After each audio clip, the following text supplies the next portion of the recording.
আপনার চাঁদাবাজি নিয়ে বয়ান দিতে কে কইছে? কমিটির কেউ কইছে?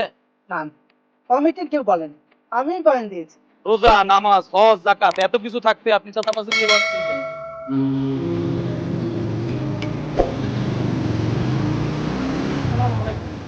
ওয়ালাইকুম আসসালাম। আলহামদুলিল্লাহ, ভালো আছো তোমরা? আচ্ছা। এই আমাদের তোমাদের এই ইমাম সাহেব কি? আমি আপনি রাজনীতি করেন কেন মসজিদে বসে? কোন দল করেন?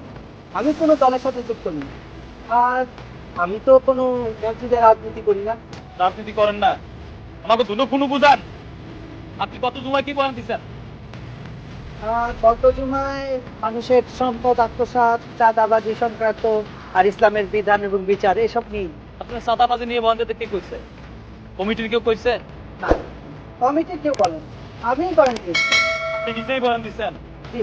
রোজা, নামাজ, হজ, যাকাত এত কিছু থাকতে আপনি চাঁদাবাজি নিয়ে বয়ান দিচ্ছেন কেন? কেন, চাঁদাবাজি তো একটা সমসাময়িক বিষয়। আর তাছাড়া এখন তো এই মোবাইল খুললেই চাঁদাবাজির সব নিউজ আসে। আর ওই যে এই যে আমাদের বাজারে, সেখানে যে চাঁদাবাজি। এই আমাদের বাজারে চাঁদাবাজি আপনার কে বললো? আরে আমি নিজেই তো করেন না, ফাজলামি করেন। মসজিদে বসে মিথ্যা বয়ান দেন আর পাবলিকের উৎসাহিত এত পাওয়ার কই পান আপনি? হ্যাঁ, আমার নির্বাচনী এলাকা চাঁদাবাজি হয় কেউ বলতে পারবে? এই তোমরা কেউ শুনছো? এই তোমরা শুনছো কেউ?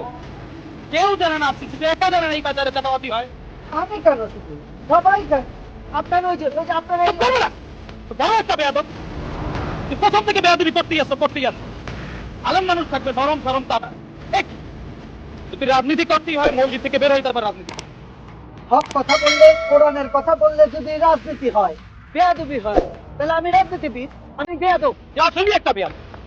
তোর মতো বেয়াদব রে কিভাবে শায়েস্তা করতে হয় এটা আমার জানা আছে। 5ই আগস্টের পর তোমাকে পাংখা গজাই গেছে না? আচ্ছা, আচ্ছা। এই ছেলে ইমাম সাহেব মাপচাবে, আর একটু তোমরা কাদিন করছিলেন, বাপ তো তোমাদের চাও। আপনার ছেলে এমন কেমনে করে দেখালাম। এই নাম। চাচা, এইবার বুঝলাম ইমাম সাহেব এত সাহস কই পায়। হ্যাঁ, সাহস কই পায় মানে এটা কোন ধরনের কথা? ইমাম শব্দের অর্থ হলো নেতা। নেতায় যদি সাহস করে কথাই না বলতে পারে তাহলে কিসের নেতা আর কিসের ইমাম? হ্যাঁ, প্রথম থেকে চুপ ছিলাম, কিচ্ছু কই নাই, কারণ আমাদের নেতা কথা বলতো। চাচা, হুতুরি নেতা বানাই ফেলাইলেন। যাদের সভ্যতা আছে, সততা আছে, তাদের তো নেতা বানানো উচিত, তাই না?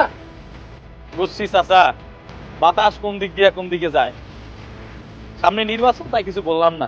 হাইকমান্ডেরও নির্দেশ চুপ থাকার জন্য, তাই ধৈর্য ধারণ করলাম। আপনার হাইকমান্ড কি বলেছে আমি জানি, তবে আমার হাইকমান্ড কি বলছে জানেন? আপনারও হাইকমান্ড বলেন, আপনার হাইকমান্ড কি বলেন? কুনতুম খায়রা উম্মাতিন উখরিজাত লিন-নাস তা'মুরুনা বিল মা'রুফ ওয়া তানহাউনা আনিল মুনকার। তোমরা শ্রেষ্ঠ জাতি, মানুষের কল্যাণে তোমাদের সৃষ্টি করা হয়েছে। তোমরা ভালো কাজের আদেশ দিবে এবং অন্যায় কাজ থেকে দূরে থাকবে। তাইলে আপনি আর থামবেন না, হয়েই যাইবেন। সব কথা আমি বলে যাব, ইমাম হিসেবে এটা আমার দায়িত্ব, এটা আমার নাগরিক অধিকার। হুজুর, আমাকে অধিকার আছে। আপনি নির্বাচন, তাই চাচা চালাই। আল্লাহ হাফেজ।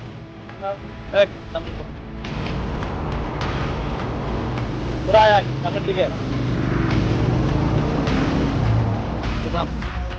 এই এই ইউনিটের সভাপতিকে আমি ভাই। তুই শোন, এই হুজুরের পিছনে লাগিয়ে থাক। 5 ওয়াক্ত নামাজ হুজুরের পিছনে পড়বি, ঠিক আছে? হুজুরে কি বয়ান দেয়, কার সাথে কি কথা কয়, সবকিছু আমার টাইম টু টাইম জানাবি। ভাই আমার তো ওযু গোসল নামাজ রাখ বেটা তোর অজু গোসল কিচ্ছু লাগবে না। সব সময় তুই 5 ওয়াক্ত নামাজ পড়বি ওনার পিছনে, আর কি কথা বলে আমারে জানা, ঠিক আছে। ঠিক আছে? হ্যাঁ, খেয়াল রাখিস। ঠিক আছে। আচ্ছা। আল্লাহ হাফেজ। আচ্ছা। আপনি কি চান দেশটা এইভাবেই চলুক, না পরিবর্তন চান? পরিবর্তন করতে হলে আপনাকেই সিদ্ধান্ত নিতে হবে।